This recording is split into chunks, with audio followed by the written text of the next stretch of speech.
अस्सलाम वालेकुम वरहमतुल्लाहि वबरकातुहू। सामीन, इब्न नासिर को स्टूडियो में आप लोगों को खुश आमदीद। मैं आपका टीचर नामर ख़ान। आज हम काफ़ी शॉर्ट टॉपिक पे बात करने वाले हैं कि वैलिड रिटायरमेंट क्या है।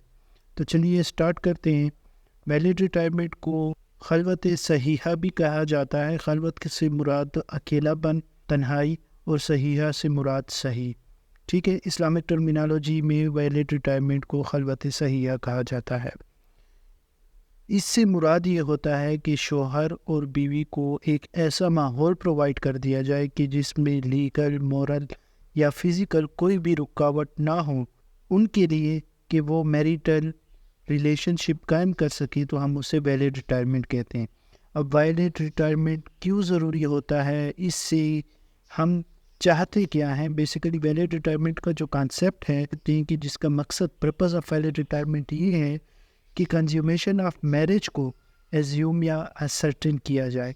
अब कंज्यूमेशन ऑफ मैरिज को एज्यूम या असर्टेन करना क्यों ज़रूरी है?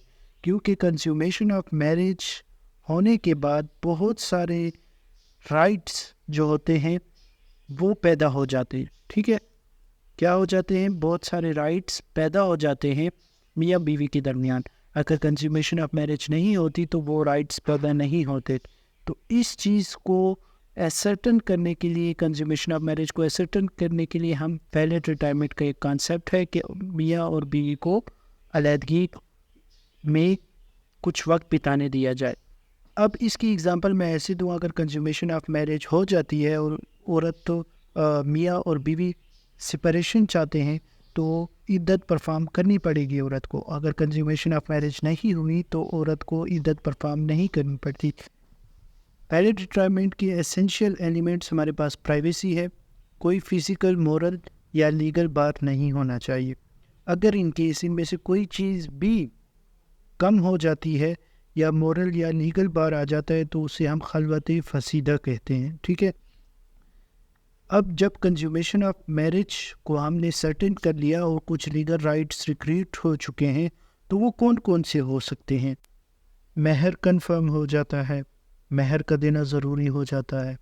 पैटर्निटी असर्टेन, हमें इस चीज़ का पता चल जाता है कि होने वाले बच्चों का वालिद कौन होगा। ठीक है,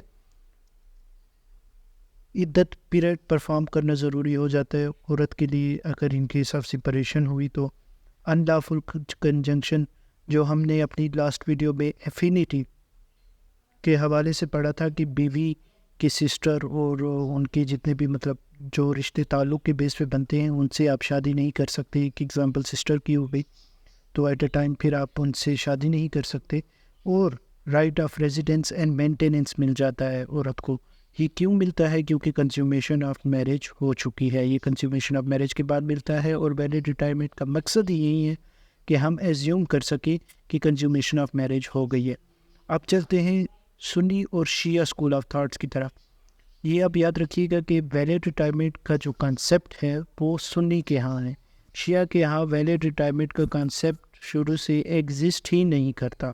ठीक है, they don't believe on this concept. तो सुन्नियों के यहाँ वैलिड रिटायरमेंट का कॉन्सेप्ट मौजूद है।